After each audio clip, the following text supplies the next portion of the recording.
بسم اللہ الرحمن الرحیم۔ ناظرین السلام علیکم ورحمۃ اللہ وبرکاتہ۔ آج ہمارا آسان عربی گرامر یعنی قرآنی عربی گرامر کا لیکچر نمبر 7 ہے، سبق نمبر 7۔ آج انشاءاللہ ہم حرف ندا اور مرکب جاری کو ڈسکس کریں گے۔ پچھلی مرتبہ ہمارا موضوع تھا مرکب اضافی، ٹھیک ہے۔ مرکب اضافی تو کلیئر ہے نا، جو بچے شامل ہوئے تھے ان کے لیے کلیئر ہے۔ تو آج ہم نے ڈسکس کرنا ہے ندا کو۔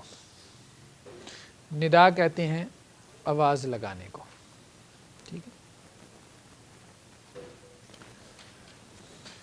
ندا میں ہمارے پاس دو چیزیں ہیں، ایک حرف ندا اور ایک منادا۔ حرف ندا اس حرف کو ہم کہتے ہیں کہ جس کے ذریعے سے کسی کو پکارا جائے، اور منادا اس کو کہتے ہیں جس کو پکارا جائے۔ جیسے اردو میں ہم کہتے ہیں نا اوئے، اب یہ پکارنے کے لیے ایک لفظ ہے اوئے۔ منادا کہتے ہیں جس کو آپ پکار رہے ہیں، جس کو ندا لگائی جا رہی۔ تو حرف ندا جو ہے یا تو معرف باللام، یہ تو اب یاد ہو گیا نا، کس کو کہتے ہیں معرف باللام؟ جس کے اوپر الف لام داخل ہو۔ ہم نے کہا تھا نا معرفہ بنانے کا طریقہ کیا ہے کہ آپ نکرہ کے اوپر الف لام لگا دیتے ہیں۔ تو حرف ندا یا تو معرف باللام پہ داخل ہوگا یا پھر وہ جو کہ معرف باللام نہیں ہے۔ جیسے زیدن، زیدن کو جب پکارنا ہو تو کیا کہیں گے؟ یا نہیں، تنوین اس کی ختم کر دیں گے، یا زیدو۔ زیدن سے کیا بن جائے گا؟ زیدو بن جائے گا، یعنی منادا کے اوپر تنوین نہیں آتی۔ ضابطہ نمبر 1، ٹھیک ہے، کہ منادا کے اوپر تنوین نہیں آتی۔ دوسرا یہ ہے کہ اگر منادا معرف باللام ہو،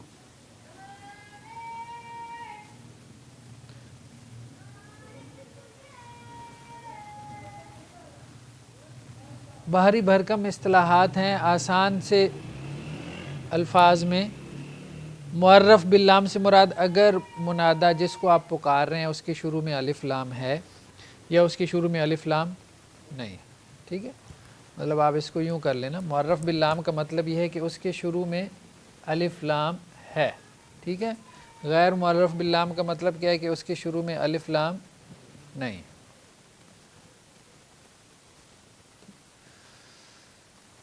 تو اگر اس کے شروع میں الف لام ہے، جیسے الرجل،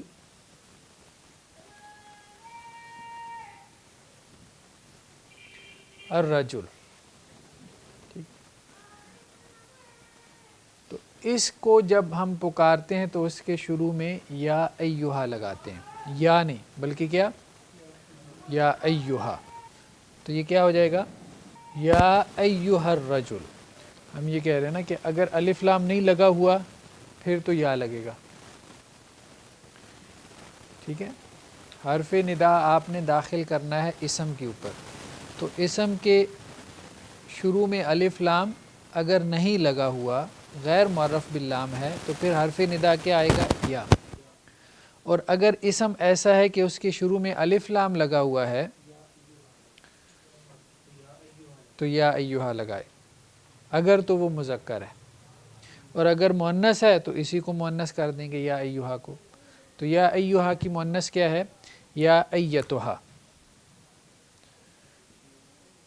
جیسے الطفل،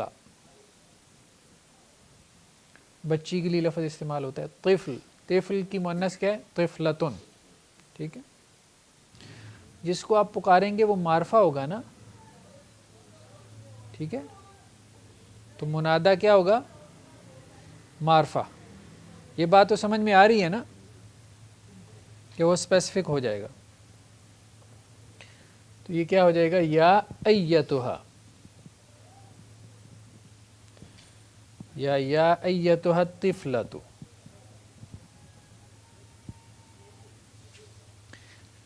یا ایھا الرجل اے مرد، یا ایھا الطفلۃ اے بچی،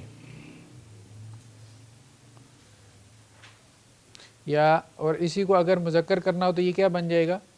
یا ایھا الطفل اے بچے. ٹھیک ہے، یہ بات کلیئر ہو گئی. آگے چلیں.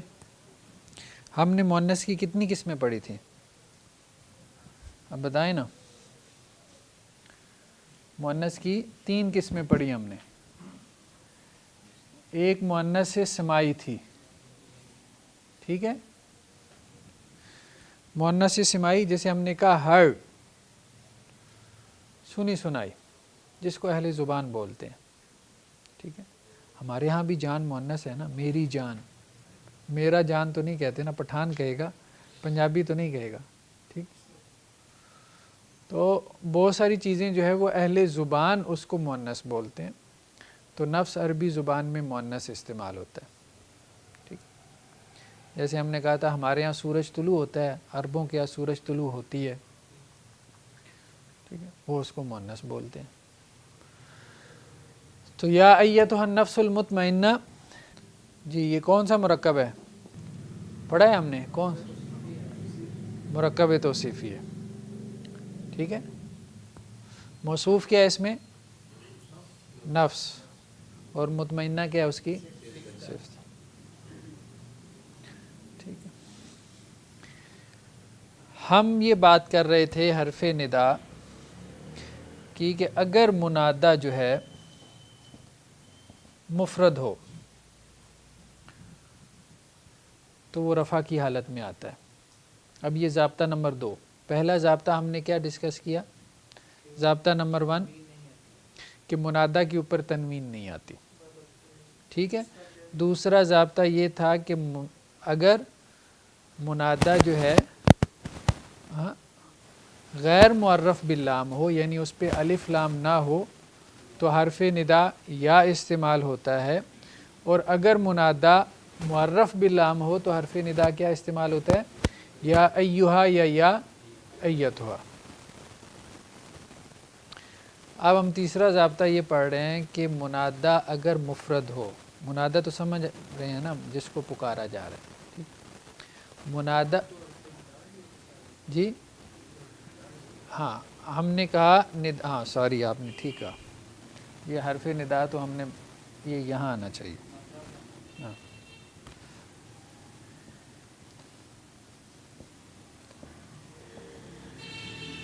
تو تیسرا ضابطہ یہ ہے کہ منادہ اگر مفرد ہو تو وہ رفع کی حالت میں ہوگا، اور اگر مرکب اضافی ہو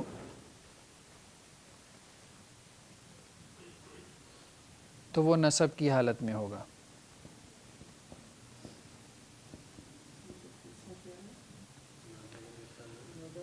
مفرد ہو جیسے ابھی ہم نے مثالیں دیکھی ہیں، یا زیدو. منادہ اگر مفرد ہے تو رفع کی حالت میں ہے. ٹھیک ہے، رفع تو آپ سمجھ گئے نا؟ نہیں، رفع 2 پیش یا 1 پیش کو کہتے ہیں آسانی کے لیے. اگر منادہ جو ہے وہ مرکب اضافی ہے، جیسے عبد الرحمن،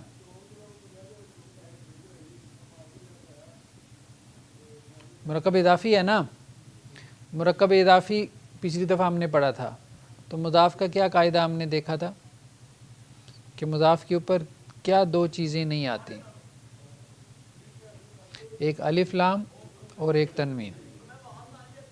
اور مضاف الیہ کا قاعدہ ہم نے کیا پڑھا تھا کہ وہ کس حالت میں ہوتا ہے؟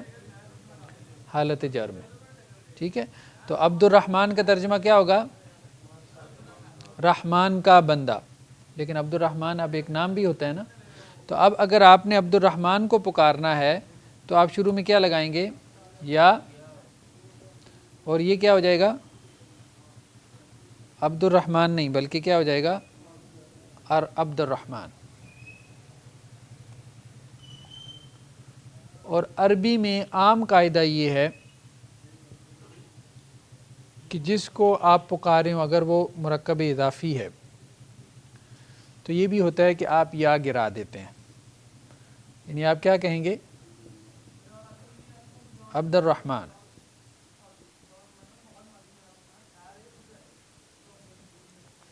عبد الرحمن نہیں کہیں گے. جب پکارنا ہوگا تو پھر کیا کہیں گے؟ عبد الرحمن، چاہے یا نہ بھی لگائیں. عبد اللہ. ٹھیک ہے. اب کوئی عرب اپنے بچے کو پکار رہا ہو عبد اللہ، تو آپ کہیں گے یار یہ تو غلط کہہ رہا ہے.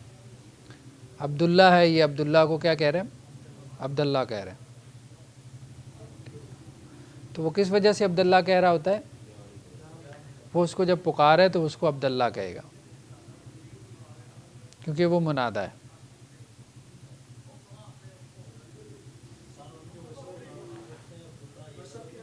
جی نہیں، عبداللہ ٹھیک ہے نا، عبداللہ تو اس کا نام ہے. ہم یہ کہہ رہے ہیں کہ جب آپ اس کو پکاریں گے تو پھر عبداللہ نہیں کہیں گے. جی اب ہم آتے ہیں کچھ مثالوں کی طرف. قرآن مجید میں ایک جگہ پہ ہے، اصل میں لفظ ہے فاطر السماوات. اصل میں کیا ہے؟ فاطر السماوات. یہ کون سا مرکب ہے؟ مرکب اضافی ہے. ٹھیک، آسمانوں کا پیدا کرنے والا، فاطر السماوات والارض، اور زمین. جر میں ہے نا دونوں. ٹھیک ہے، لیکن جب آپ پکاریں گے، آسمانوں کو پیدا کرنے والا کون ہے؟ اللہ کی ذات ہے. جب آپ اللہ کو پکاریں گے تو پھر کیا کہیں گے؟ یا بھی لگا سکتے ہیں اور یا نہ بھی لگائیں تو کیا ہے؟ فاطر السماوات والارض.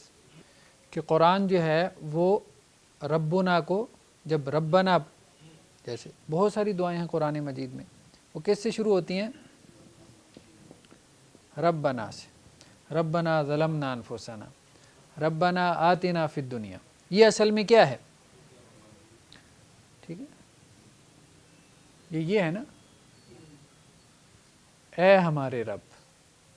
اصل میں یہ کیا تھا؟ ربنا، ربنا. ٹھیک ہے، اور یہ کون سا مرکب ہے؟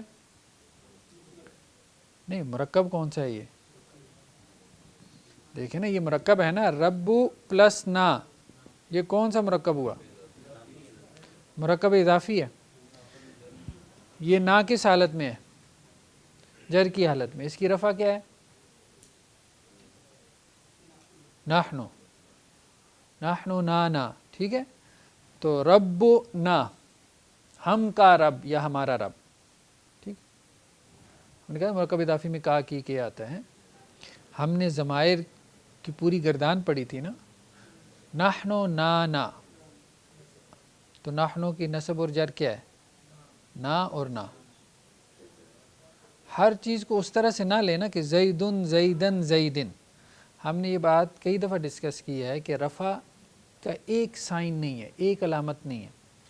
رفع بعض اوقات دو پیش کی صورت میں آتی ہے، کبھی ایک پیش کی صورت میں آتی ہے. رفع کبھی واو نون کی صورت میں آتی ہے جیسے جمع میں.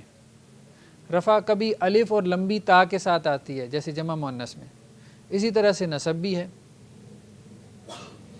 اب دیکھیں نا، جیسے مثال کے طور پہ ایک اہم چیز جو مرکب اضافی میں ہمارے ڈسکس نہیں ہوئی،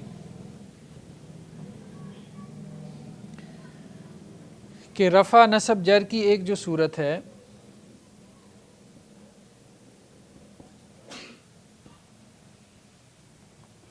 وہ واو الف اور یا بھی ہے. یعنی رفع بعض اوقات دو پیش کی صورت میں آتی ہے. نصب دیکھیں نا، زیدن زیدن زیدن. ٹھیک ہے، رفع نصب جر یہی ہے. ابراہیم ابراہیمہ ابراہیمی. ٹھیک ہے، رفع نصب جر. ایک صورت یہ ہے کہ ایک پیش، ایک زبر، ایک زیر آ جائے. ایک صورت یہ ہے کہ رفع میں واو آئے، نصب میں الف آئے اور جر میں یا آئے. جیسے ابو کس کو کہتے ہیں؟ والد کو. اصل میں یہ لفظ کیا ہے؟ ابن. اس کی نسب کیا آ جائے گی؟ ابو سے کیا ہو جائے گی؟ ابا.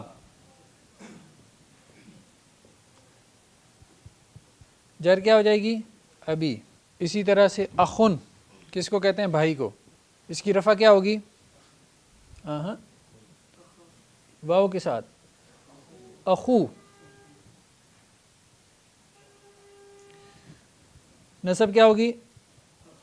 اخا. جر کیا ہوگی؟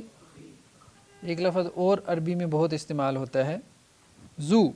کبھی آپ نے سنا ہو زو کا لفظ؟ ہاں، ذل جلال. زو والا کے معنی میں، ذل جلال جلال والا. اس کی نصب کیا ہوگی؟ زا. اور جر کیا ہو جائے گی؟ کہیں ذل جلال بھی آتا ہے، کہیں ذل جلال بھی آتا ہے، زی وقار. بتائیں جی جو لوگ پچھلے اس سبق میں تھے، میرا باپ کیا ٹرانسلیشن ہوگی جی؟ ہم نے کہا تھا کہ جب آپ اس کو ٹرانسلیٹ کریں گے تو کیا کریں گے؟ مرکب توصیفی میں بھی آپ الٹ ٹرانسلیٹ کریں گے اور مرکب اضافی میں بھی. ٹھیک ہے. اس کی وجہ کیا ہے کہ عربی میں مضاف پہلے ہوتا ہے، مضاف الیہ بعد میں ہوتا ہے، لیکن اردو میں اس کے برعکس ہے. تو باپ کی کیا ہے عربی؟ ابن ہے. میرے کی کیا ہے؟ یا ساکن. قاعدہ کیا ہے؟ قاعدہ یہ ہے کہ مضاف کے اوپر تنوین نہیں آتی. تو ابن سے کیا ہو جائے گا؟ ابو ہو گیا. دوسرا قاعدہ کیا ہے کہ مضاف الیہ جر میں ہوتا ہے. میرا، میں واحد متکلم کی ضمیر ہے. کیا ہے؟ آنا. اصل میں یہ ضمیر کیا ہے؟ آنا. رفع اس کی یہ ہے. نصب اور جر کیا ہے؟ یا ساکن یا ساکن. ٹھیک ہے. تو یہ جر میں ہوگا. آنا کس میں ہوگا؟ جر میں، کیونکہ مضاف الیہ کس میں ہوتا ہے؟ جر میں. تو آنا کی جر والی صورت آپ لکھیں گے. تو یہ کیا ہو گیا؟ ابوئی. اور ہم نے یہ بات کیا کہی تھی کہ عربی زبان کے پڑھنے کے قواعد میں سے یہ ہے کہ اگر یا ساکن ہو تو وہ یا ساکن کیا کرتی ہے؟ اپنے سے پچھلے جو ضمہ ہے، پیش ہے، اس کو کیا کرتی ہے؟ زیر میں تبدیل کر دیتی ہے. اس کی وجہ کیا ہے؟ عربوں کا ایک مزاج ہے کہ وہ یہ چاہتے تھے کہ زبان ایسی ہونی چاہیے جس کو پڑھنے کے لیے، جس کو بولنے کے لیے منہ بگاڑنا نہ پڑے، تکلف نہ کرنا پڑے، لفظ آپ کی زبان سے پھسل کر ادا ہو جائے. تو اس کے لیے انہوں نے بہت ساری تبدیلیاں کی آسانی پیدا کرنے کے لیے. وہ زیادہ تر تبدیلیاں ہم تجوید کے قواعد کے تحت پڑھتے ہیں، ان کا عربی گرامر سے ایسا تعلق نہیں، لیکن صرف میں بھی پڑھ لیتے ہیں، علم صرف میں. تو یہ پڑھنے سے متعلق قواعد ہیں، پڑھنے میں آسانی پیدا کرنے کے لیے. یعنی یہ اس کو آپ کہہ لیں کہ جو زیر کر دیا یہ صرف کس لیے؟ آسانی اور سہولت کے لیے. کہ ابوئی اور ابھی، ابھی ایسے ہے جیسے پھسل گیا، آسانی سے ادا ہو گیا نا، پتہ بھی نہیں چلا. ٹھیک. ابوئی کہنے کے لیے جو ہے تکلف کرنا پڑتا ہے.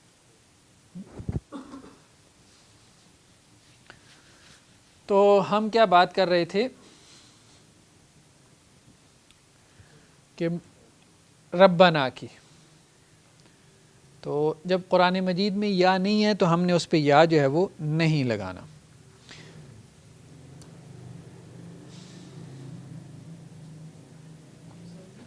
قرآن میں ایک جگہ پہ ہے، میرے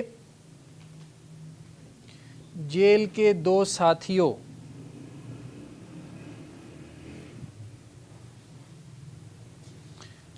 اے میرے جیل کے دو ساتھیوں. یہ کس نے کہا تھا؟ حضرت یوسف نے. ٹھیک ہے. اب دیکھیں ہم نے ٹرانسلیٹ کیسے کرنا ہے. ہم نے کہا نا کہ یہ ایک آرٹ ہے نا، تو اس کے مطابق ہم نے اس کو ٹرانسلیٹ کرنا ہے. اے کو تو علیحدہ سے کریں گے. ٹھیک ہے. میرے جیل کے دو ساتھی، یہ کون سا مرکب بن رہا ہے؟ مرکب اضافی بن رہا ہے. ساتھی کے لیے لفظ ہے صاحبن.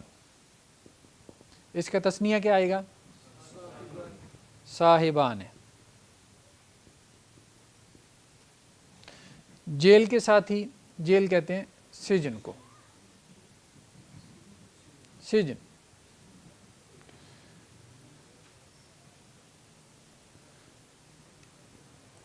صاحبا نس سجن، جیل کے دو ساتھی، اے جیل کے دو ساتھی، اے جیل کے دو ساتھیوں. اگر میں اس پہ یا لگا دوں، یا یہ کیا بن جائے گا؟ نہیں دیکھیں نا، یا لگانے سے کیا تبدیلی آئے گی؟ ہم نے کیا کہا تھا ابھی ہم نے پڑھا، ہاں ہم نے یہ بات پڑھی ہے کہ یا لگانے سے کیا ہوگا کہ منادا کیا ہے؟ یہ حرف ندا ہے نا، یا کیا ہے؟ حرف ندا ہے. یہ منادا ہے پورا، یہ پورا کیا ہے؟ منادا. تو ہم نے کیا بات کہی ہے؟ منادا اگر مرکب اضافی ہو تو وہ کس حالت میں چلا جاتا ہے؟ نصب میں چلا جاتا ہے. جیسے عبد الرحمن کیا ہو جاتا ہے؟ عبد الرحمن. تو یا صاحبان السجن، ٹھیک ہے یہ ہے نا، تو صاحبان السجن کیا ہو جائے گا؟ صاحبہ، ہاں صاحبانے کی نسب کیا ہے؟ صاحبین. تو یہ کیا ہو گیا؟ یا صاحبین السجن. اچھا ابھی ایک قاعدہ اور رہتا ہے مرکب اضافی کا، وہ ہم نے کیا پڑھا تھا کہ اگر مضاف جو ہے تثنیہ یا جمع ہو تو اس کا نون کیا ہوتا ہے؟ تو یہ کیا بن گیا؟ یہ اب بنا یہ صورت، یا صاحبی السجن. اور ہم نے کہا تھا دو ساکن اگر اکٹھے ہو جائیں تو پھر کیا کرنا ہے؟ پچھلے والے کو زیر دینی ہے. تو یہ کیا ہو گیا؟ یا صاحب السجن، اے میرے جیل کے دو ساتھیوں، یا اے جیل کے دو ساتھیوں. یہ بات سمجھ میں آ گئی نا کہ یہ کیسے بنا؟ ٹھیک ہے. قرآن مجید میں ایک فریز آپ نے بہت استعمال ہوتے دیکھا ہوگا جو لوگ قرآن پڑھتے ہیں، یا بنی اسرائیل. یہ قرآن مجید میں کیسے لکھا ہوتا ہے؟ ویسے تو جوڑ کے لکھا ہوتا ہے، یا بنی. بیسیکلی یہ لفظ ہے، ابھی ہم اس کا انالیسس کرتے ہیں نا، یہ تھا کیا تو کیا بن گیا. ٹھیک ہے، یہی ہم نے سمجھنا ہے نا. بیسیکلی یہ لفظ ہے بنو اسرائیل، بنو اسرائیلہ. اچھا یہ بنو سے بھی پہلے کیا ہے؟ بنونا. بیسیکلی دیکھیں، ابن کا مطلب کیا ہوتا ہے؟ بیٹا. اس کی جمع عربی میں کیا آتی ہے؟ بنون. کیا آتی ہے؟ بنون. کہ جب مضاف جو ہے جمع ہو یا تثنیہ ہو تو اس کا نون کیا ہو جاتا ہے؟ گر جاتا ہے. ٹھیک ہے. تو یہ اصل میں کیا تھا؟ بنون تھا. یہ بنو کیا ہے اصل میں؟ بنون. کس کی جمع ہے بنون؟ ابن کی. ابن بیٹا، بنون کا مطلب بیٹے. تو ہم نے کہنا تھا اسرائیل کے بیٹے.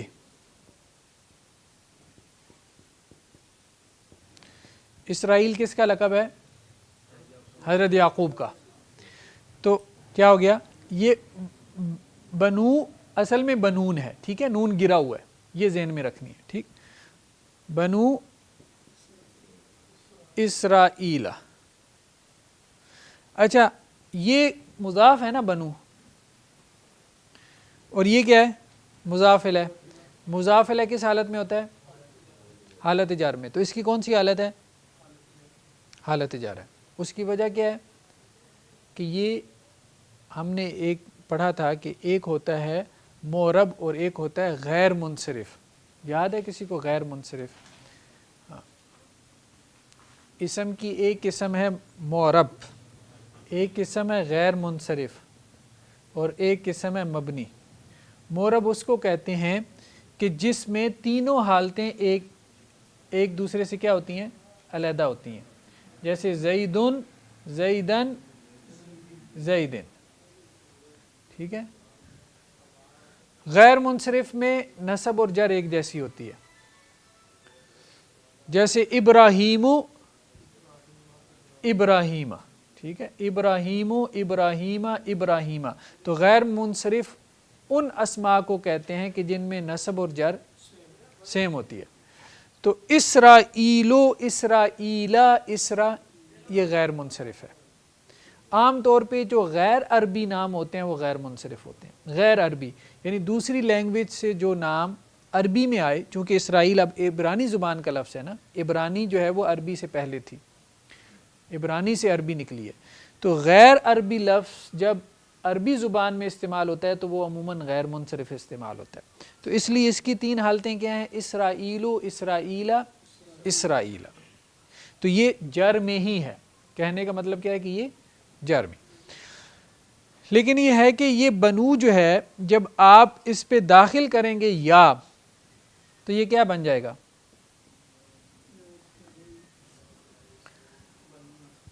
بنی کیوں بنے گا؟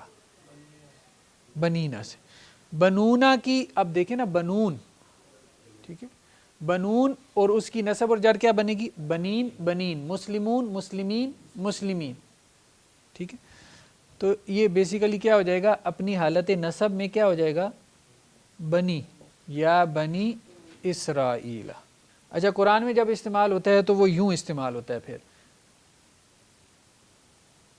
یا کے اوپر کھڑی زبر ہوتی ہے،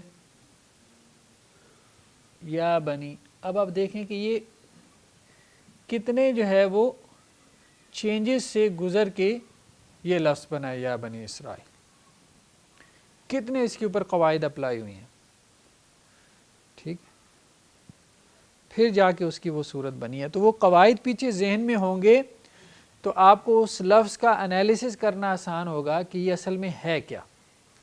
جب یہ پتا ہوگا کہ اس کی اوریجن کیا ہے، یہ اوریجن ہے، تو پھر ترجمہ ٹھیک ہوگا نا. اے اسرائیل کے بیٹو. جی، قرآن مجید کا رسم الخط بھی ہے، لیکن عربی زبان میں بھی استعمال ہو جاتا ہے کہ آپ الف کو کھڑی زبر کے ساتھ لکھ لیتے ہیں. ٹھیک، دیکھیں نا، یا ہے نا، تو اس کو آپ یوں بھی لکھ لیتے ہیں عربی زبان میں، یہ بھی یا ہی ہے.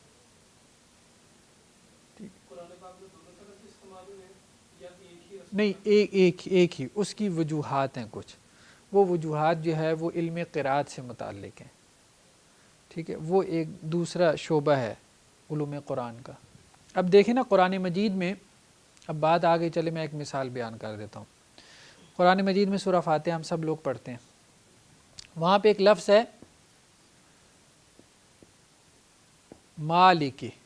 مالک کا مطلب کیا ہوتا ہے؟ مالک، ٹھیک ہے، سوری، مالک ہے، ٹھیک ہے. اب قرآن میں اس طرح سے نہیں لکھا ہوا الف کے ساتھ. قرآن کا مصحف آج جا کے کھولیں، آپ دیکھیں گے قرآن میں کیسے لکھا ہوا ہے؟ یہ مالک کھڑی زبر کے ساتھ،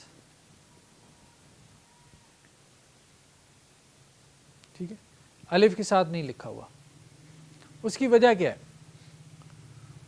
اس کی وجہ یہ ہے کہ جب یہ مصحف جو ہے حضرت عثمان رضی اللہ عنہ کے دور میں سرکاری طور پہ یہ مصحف جو ہے وہ ایشو کیا گیا، تو اس میں اس وقت حرکات نہیں ہوتی تھیں، یہ زیر زبر پیش یہ نہیں ہوتی تھی، یوں لکھا ہوتا تھا. اس کی وجہ یہ ہے کہ عربوں کو عادت نہیں تھی حرکات ڈالنے کے لیے. یہ حرکات تو انہوں نے ہمارے لیے بنائی ہیں. ہم بھی دیکھیں جب اردو لکھی ہوتی ہے، اب دیکھیں نا اردو، تو یہ ایسی لکھی ہوتی ہے نا، یہ تو نہیں لکھی ہوتی اردو، حرکات تو نہیں نہ ہوتی، لیکن ہمیں سمجھ میں آ رہی ہوتی ہے نا، ٹھیک ہے. اسی طرح سے ان کو سمجھ آ رہی ہوتی تھی عربی بغیر حرکات کے، بغیر اعراب کے، تو وہ نہیں لگاتے تھے. ٹھیک ہے. تو اب بات یہ ہے کہ اگر ہم اس کو اس طرح سے لکھتے ہیں تو پھر یہ مالک ہی پڑھا جائے گا بغیر حرکات کے. اس طرح سے لکھتے ہیں تو یہ 2 طرح سے پڑھا جا سکتا ہے. ایک مالک جسے اونر کہتے ہیں، اور دوسرا ملک جسے کیا کہتے ہیں؟ ملک. بادشاہ، مالک، اونر، مالک ہے، قیامت کے دن کا مالک ہے، ٹھیک ہے، اونر ہے۔ ملک، قیامت کے دن کا ملک یوم الدین، اللہ تعالیٰ قیامت کے دن کا کیا ہے؟ بادشاہ ہے، یعنی اس دن کا اللہ تعالیٰ جو ہے وہ آپ کہہ رہے ہیں کہ قاضی ہے، جج ہے، فیصلہ کرنے والا ہے۔ اور مالک ہے، مطلب میننگ میں فرق نہیں ہے، لیکن لفظ میں تو فرق ہے نا، تھوڑا بہت تو فرق آتا ہے، تھوڑا بہت تو فرق آتا ہے۔ تو اصل میں یہ جو چیز تھی نا کہ اس میں سے یہ دونوں نکل سکیں، اللہ کے مالک ہونے کا کانسیپٹ بھی اور اللہ کے ملک ہونے کا تصور بھی، کہ وہ قیامت کے دن کا مالک بھی ہے اور ملک بھی ہے، بادشاہ بھی ہے، تو اس لیے اس کے اندر الف نہیں ڈالی گئی۔ اور رسول اللہ صلی اللہ علیہ وسلم نے جب اس کو پڑھایا صحابہ کو، تو بعض صحابہ کو مالک پڑھایا اور بعض کو ملک پڑھایا، تو وہ دونوں چیزیں جاری ہو گئیں۔ تو اب وہ دونوں چیزیں لکھنے میں کیسے جو ہے وہ اس کو ایڈجسٹ کیا جائے، تو وہ اس طرح سے، اس کو کہتے تھے عثمانی رسم الخط، جو حضرت عثمان رضی اللہ عنہ نے تیار کروایا تھا، اس میں پھر یہ اعراب نہیں ڈالے گئے، اور یہ جیسے کہتے ہیں نا کھڑی زبر والا ایک کانسیپٹ، جو اس کے ذریعے سے جو ہے وہ لوگ اس کو مالک پڑھ لیں۔ تو بہرحال یہ ابھی میرے خیال میں ہمارا نہیں، نہیں بالکل نہیں، نہیں ہے، اعراب تو بعد میں لگائے گئے، حجاج بن یوسف نے لگوائے تھے، ٹھیک ہے، حضرت عثمان تو اس سے بہت پہلے گزر گئے۔ دوسری جو چیز تھی ہم نے ڈسکس کرنی ہے وہ ہے مرکب جاری، وہ بھی بہت آسان ہے، سمپل سا ہے۔ مرکب جاری جیسے ہم نے کہا مرکب توصیفی دو چیزوں سے مل کے بنتا ہے نا، موصوف اور صفت، ٹھیک ہے۔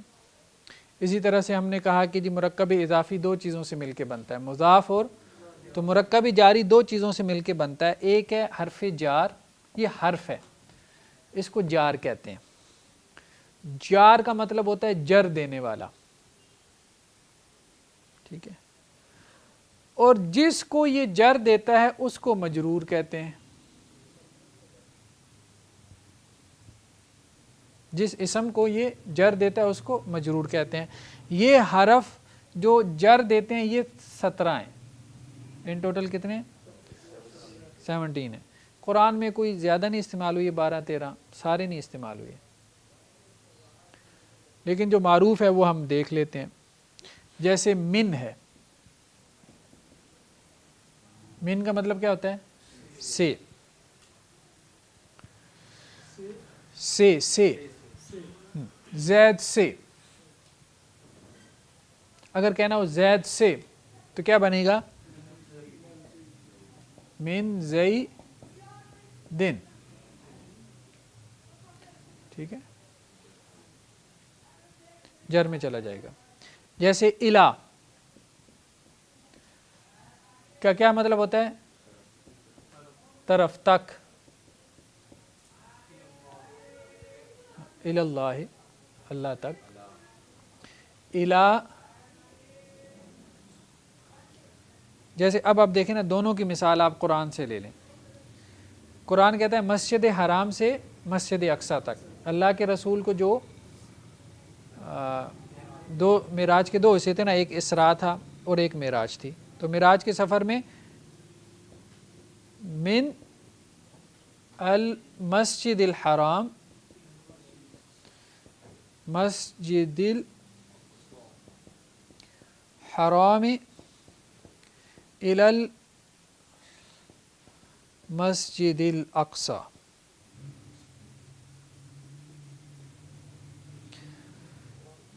ٹھیک ہے۔ تو یہ چونکہ دو ساکن اکٹھے ہو گئے تو ہم نے کیا کہا تھا کہ جب دو ساکن تو ایک کو آپ حرکت دے دیتے ہیں، لیکن یہاں چونکہ پہلی زیر ہے تو عربوں کا یہ بھی ہے کہ دو زیریں اکٹھی نہیں کرنی، وہ بھی زبان پہ بھاری ہو جاتی ہیں، تو حرکت تو دینی ہے، تو اب وہ حرکت یہاں پہ کیا دیتے ہیں؟ زبر کی، یہاں پہ ساتھ ملانے کے لیے زبر کی حرکت دیتے ہیں کیونکہ زیر پہلی ہی ہے۔ تو من المسجد، یہ مسجد کے نیچے زیر کیوں آئی ہے؟ من کی وجہ سے، من کیا ہے؟ حروف جارہ میں سے ہے، جو اپنے بعد والے اسم کو کیا کرتا ہے؟ جر دے دیتا ہے۔ حرامے کے اوپر جر کیوں آئی ہے؟ یہ اس کی صفت ہے، اور ہم نے کہا تھا جو موصوف کا اعراب ہوگا وہی صفت کا اعراب ہوگا۔ الا پھر حرف جار ہے، اس نے کس کو جر دی؟ مسجد کو۔ اقصیٰ کی طرف ابھی نہیں جاتے، وہ ابھی سمجھ نہیں آئے، ہے وہ بھی حالت جر میں، ٹھیک ہے؟ کس وجہ سے؟ کہ وہ مسجد کی صفت ہے، اس مسجد کی صفت ہے، وہ بھی حالت جر میں ہے۔ با زیر بی اصل میں کیا ہے؟ اللہ کا نام، اسمن کہتے ہیں نام کو، اور اللہ۔ اب اس کو مرکب اضافی بنانا ہو تو کیسے بنے گا؟ کیا بنے گا؟ اسم اللہ، مضاف پہ تنوین نہیں آتی ہم نے کہا، اور مضاف الیہ کس میں ہوتا ہے؟ حالت جر میں۔ کیا ترجمہ ہوا؟ اللہ کا نام۔ با کا مطلب ہوتا ہے سے، اگر ہم نے کہنا ہو کہ اللہ کے نام سے یا ساتھ، اللہ کے نام کے ساتھ، تو یہ کیا ہو جائے گا؟ بسم اللہ، اصل میں یہ ہوگا بسم اللہ۔ لیکن یہ جو الف ہے نا، یہ الف پہلے بھی ہم نے ذکر کیا کہ ایک الف جس کو ہم کیا کہتے ہیں؟ حمزۃ الوصل۔ ایک الف عربی زبان میں ایسا ہے جس کو ہم کہتے ہیں حمزۃ الحمزہ، ٹھیک ہے؟ حمزہ ہم نے کیا کہا تھا؟ اس الف کو کہتے ہیں جس کے اوپر زیر زبر پیش ہو۔ تو ایک حمزہ ایسا ہوتا ہے کہ جب آپ ملاتے ہیں اس کے پیچھے کسی چیز کو تو وہ حمزہ کیا ہوتا ہے؟ گر جاتا ہے، اس کو کہتے ہیں حمزۃ الوصل۔ ایک حمزہ ہوتا ہے وہ گرتا نہیں ہے، اس کو کیا کہتے ہیں؟ حمزۃ القطع۔ قطعی، قطعی مطلب جو اپنی جگہ سے ہلتا نہیں ہے، قطع، ٹھیک ہے؟ تو یہ بسم اللہ اصل میں یہ ہے اللہ کے نام کے ساتھ، لیکن یہ حمزہ جو ہے یہ حمزہ وصلی ہے، یہ گر جائے گا تو یہ پھر کیا ہو جائے گا؟ بسم اللہ۔ تمام جہانوں کا رب کیا عربی ہوگی؟ رب العالمین۔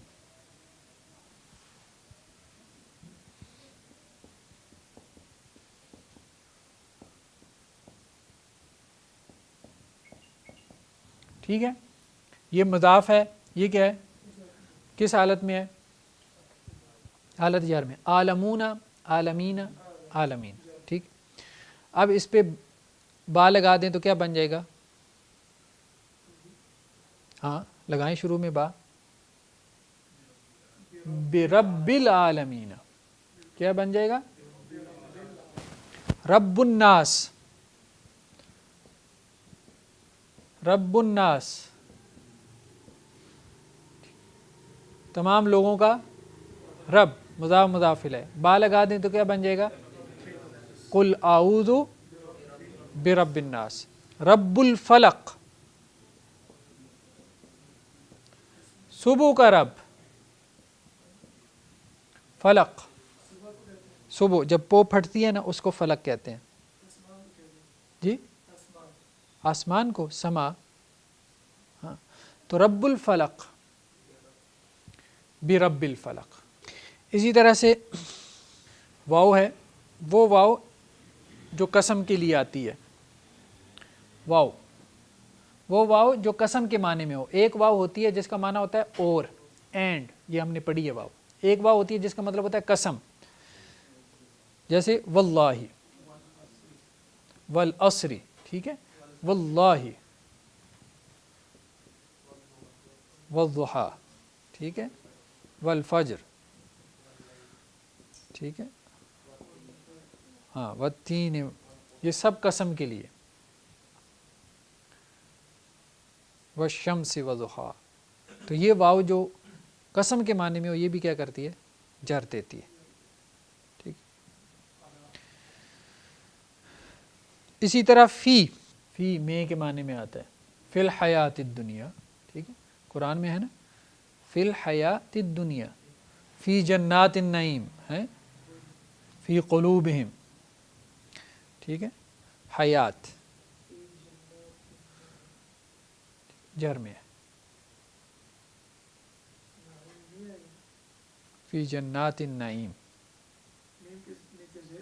جی جی ٹھیک ہے. اسی طرح لام، لام بہت زیادہ استعمال ہوتا ہے، لام زیر لی، یہ کبھی کبھی لام زبر لا بھی بن جاتا ہے. ٹھیک ہے، للہ، اللہ کے لیے،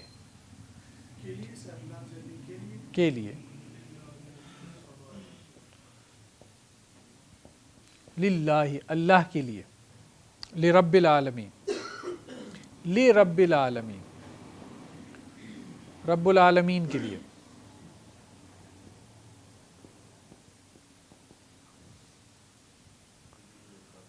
للمتقین، ہاں ٹھیک ہے. ان ایک استعمال ہوتا ہے لفظ کے بارے میں یا سے کے معنی میں بھی. قرآن مجید سے کوئی مثال آئے نا اچھی سی. عن النعیم، عن النعیم، عن النبأ العظیم، یسألونک عن الانفال. ٹھیک ہے،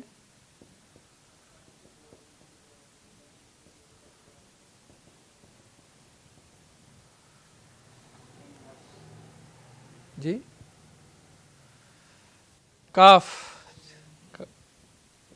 کی مانند، کی طرح، کشجرۃ، کشجرۃ طیبۃ، کشجرۃ، اصل میں کیا تھا؟ شجرۃ، یہ اصل میں کیا ہے؟ شجرۃ. شجرۃ کسے کہتے ہیں؟ درخت کو، ایک درخت. تو کاف لگا دیں گے تو کیا ہو جائے گا؟ کشجرۃ، کالنجوم. ہاں طیبۃ، طیبۃ کیا اس کی صفت ہے، اس وجہ سے جر میں. ٹھیک ہے جی. حروف جار بیسیکلی ہم نے کہا وہ حروف ہیں جو اپنے بعد والے اسم کو کیا کرتے ہیں؟ جر دے دیتے ہیں. ان کو حروف جار کہتے ہیں اور بعد والے اسم کو کیا کہتے ہیں؟ مجرور. ٹھیک ہے، سمپل سا قاعدہ ہے. اس میں یہ ہے کہ یہ لام زیر لی کبھی لام زبر لا ہو جاتا ہے، کب؟ جب کہ یہ ضمیر کے اوپر داخل ہو. لہو، لہو، لہو ملک السماوات والارض. یہ لہو اصل میں کیا ہے؟ لام زیر لی پلس ہو.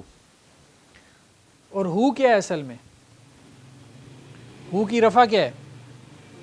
ہوا، ہوا ہو. تو یہ ہو کس حالت میں ہے؟ جر میں. کس کی وجہ سے؟ لام زیر لی کی وجہ سے. تو لی ہو اس میں پڑھنے میں کیا ہے؟ مشکل ہے. تو جہاں مشکل ہو تو وہ عرب کیا کرتے ہیں پھر آسانی کے لیے اس کو پھر لہو کر لیتے ہیں. اس کے لیے لہو، لہما، لہم. آپ کے لیے اس کا کیا ترجمہ ہوگا؟ تمہارے لیے لکا. ٹھیک ہے، انتا ہے نا، تو انتا کی کیا ہے؟ جر، لکا. جی لکا نہیں، زیر میں تو مونس کے لیے آئے گا نا، لکی تیرے. نہیں لام زیر میں نہیں آئے گا، لکا نہیں آئے گا. جتنے ضمائر کے اوپر داخل ہوگا یہ لام مفتوح ہی رہے گا. ان کے لیے تو کیا ہو جائے گا؟ لہم. ان سب عورتوں کے لیے لہن. تجھ مؤنث کے لیے لکی. میرے لیے لی. یا آ جائے گا نا، آنا یا یہاں یا کی وجہ سے وہ زیر آ گئی ہے، کیونکہ یا کیا کرتی ہے؟ پچھلے کو زیر دے دیتی.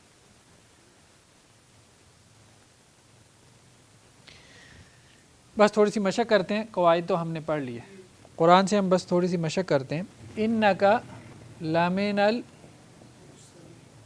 مرسلین.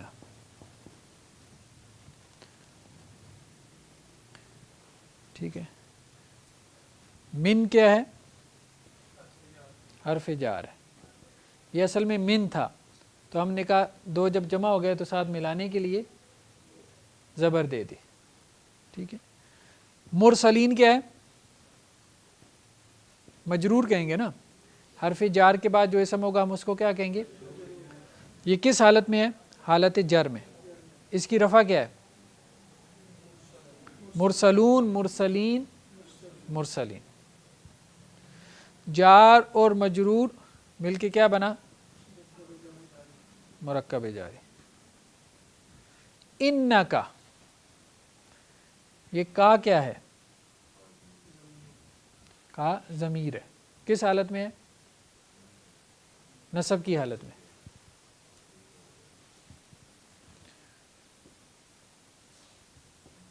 مبتدا ہے. بے شک کا آپ، لام پھر تاکید کا ہے.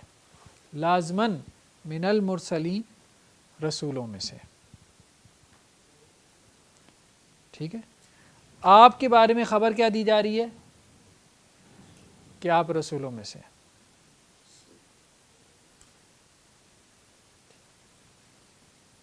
تو مبتدا خبر مل کے کیا بن جائے گا؟ جملہ اسمیہ. اس کو عربی والے ویسے خبر نہیں کہتے مرکب جاری کو، اس پہ ہم آگے کہیں ڈسکس کریں گے، لیکن یہ خبر ہی ہے. جیسے قرآن میں ہے من شر غاسق. من کیا ہے؟ ہاں، پہلے اس کو مجرور نہیں بنانا. یہ کیا ہے؟ مضاف ہے. یہ کیا ہے؟ کس کے شر سے؟ غاسق، اندھیری رات، اندھیری رات کے شر. ٹھیک ہے. یہ مضاف اور مضاف الیہ مل کے کیا بنا؟ مرکب اضافی، اور پھر مجرور بنا، اور جار اور مجرور مل کے کیا بنا؟ مرکب جاری. اصل میں یہ کیا تھا؟ اگر من نہ ہوتا تو یہ کیا ہوتا؟ نہیں، پھر کیسے پڑھتے اس کو؟ شر غاسقین. ہم نے کہا کہ ہر چیز رفع میں ہے، یہ ذہن میں رکھ لیں. ہر چیز کیا ہے؟ رفع میں ہے. نصب یا جر میں ہونے کی کوئی وجہ ہونی چاہیے آسانی کے لیے. ٹھیک ہے. تو وہ وجہ آپ نے ہٹا دی تو وہ اپنی اصل پہ آ گیا، شر غاسقین. جیسے قرآن میں ہے ایک جگہ پہ علی الکافرین غیر یسیر، کافروں پر آسان نہیں ہے. ٹھیک ہے. یہ جار اور یہ کیا ہو گیا؟ مجرور ہو گیا. کافرون، کافرین، کافرین. وَلِكُلِّ أُمَّةٍ الرَّسُولُ. ایک بات ہم نے کی تھی کہ کچھ لفظ ایسے ہیں جو مضاف آتے ہیں. ان میں سے ایک لفظ کیا ہے؟ کل، کلن. یہ عربی میں مضاف آتا ہے. بعضن، ہاں، فوقا، فوقا، تحتا. فوقا کہتے ہیں اوپر کو، تختہ کہتے ہیں نیچے کو. کل کہتے ہیں کل کو، اور بعض کہتے ہیں بعض کو. یہ مضاف بن کے آتے ہیں ہمیشہ، یعنی ان کے بعد والا اسم کیا ہوگا؟ مضاف الیہ ہوگا، حالت جر میں ہوگا. ٹھیک. تو یہاں پہ اصل میں کیا ہے؟ والی کل. یہ کس میں جر میں کیوں ہے؟ لام کی وجہ سے. اور یہ جر میں کیوں ہے؟ یہ مضاف الیہ کس کا؟ کل کا. اصل میں یہ لفظ کیا تھا؟ کل امت. کل امت. اگر بعض امت کہنا ہو تو پھر کیا ہوگا؟ بعض امت. ٹھیک ہے. تحت الشجرۃ قرآن میں آتا ہے، درخت کے نیچے. جب بیعت کر رہے تھے نا، بیعت رضوان کی بات ہو رہی ہے. من الظلمات الی النور.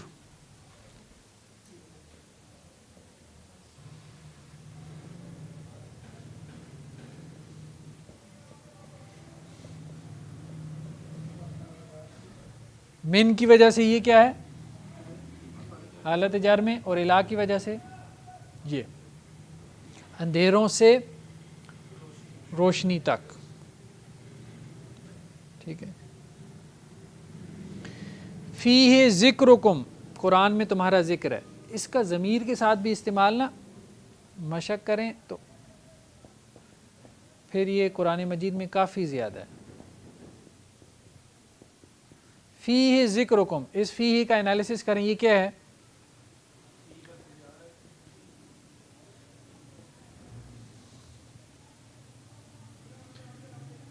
ٹھیک ہے.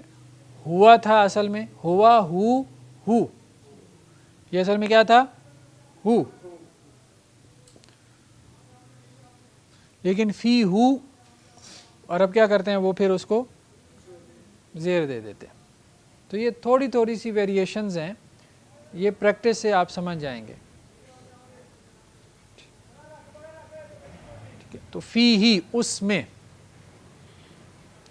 میں ذکرکم, تمہارا ذکر, یہ مضاف مضاف الیہ مرکب اضافی. فی الکتاب. چلیں جی, میرے خیال میں کافی ہے آج اتنا. تو کوئی سوال ہو تو آپ کر لیں. باقی یہ ہے کہ جو لوگ آج نئے آئے ہیں, تو پہلے بھی ہم نے عرض کیا تھا کہ پچھلے سبق جو ہے نا, اگر نہیں دہرائے آپ نے یا نہیں پڑھے تو پھر کلاس کے ساتھ چلنا کیا ہو جائے گا, مشکل ہو جائے گا. ہمارا جو اگلا سبق ہوگا انشاءاللہ سے, نیکسٹ لیکچر ہمارا, وہ ہے مرکب اشاری کے بارے میں. اشارہ اور مشار الیہ, یعنی جب ہم کسی چیز کی طرف اشارہ کرتے ہیں, جیسے انگریزی میں this and that, these and those ہیں, اس قسم کے الفاظ استعمال ہوتے ہیں. ہمارے ہاں اردو میں یہ وہ استعمال ہوتا ہے. تو عربی میں بھی جو ہے وہ ہاذا, ہاذہ, اولئک, ٹھیک ہے, تلکا. تو یہ الفاظ کہاں پہ کیسے کیسے استعمال ہوتے ہیں, تو اس کو ہم مرکب اشاری کو ہم نیکسٹ لیکچر میں ڈسکس کریں گے. اس کے بعد ہمارا پاس ایک لیکچر اور رہ گیا ہے, اور وہ اسماء استفہام کے بارے میں ہے, یعنی کوسچن ورڈز کے بارے میں, کہ کوسچن کیسے کرنا ہے. پھر ہمارا فرسٹ پارٹ جو ہے وہ مکمل ہو جائے گا. ٹھیک ہے جی, 9 لیکچرز کے اندر. تو یہ 3 حصے ہیں. تو انشاءاللہ سے ہم کوشش کریں گے کہ 27 لیکچرز میں یہ 3 مکمل ہو جائیں, اور 3 لیکچر ہم ریویژن کے رکھیں گے. ٹھیک ہے, اس کی مزید اپلیکیشن کے, اور اس طرح سے 30 لیکچرز میں ہمارا یہ عربی گرامر کا کورس کمپلیٹ ہو جائے گا 30 لیکچرز کے اندر. تو مدارس میں بچے 4 سال لگاتے ہیں عربی گرامر پڑھنے پہ ہیں, تو ہم 30 دنوں کے اندر عربی گرامر پڑھیں گے, اور انشاءاللہ سے مطلب اچھی خاصی پڑھ لیں گے, اتنی کہ قرآن سمجھ آنا شروع ہو جائے گا کافی حد تک, پورا نہیں لیکن کافی حد تک. ٹھیک, جزاکم اللہ خیرہ جی, والسلام علیکم ورحمۃ اللہ وبرکاتہ. الحسن فاض على غصون الباني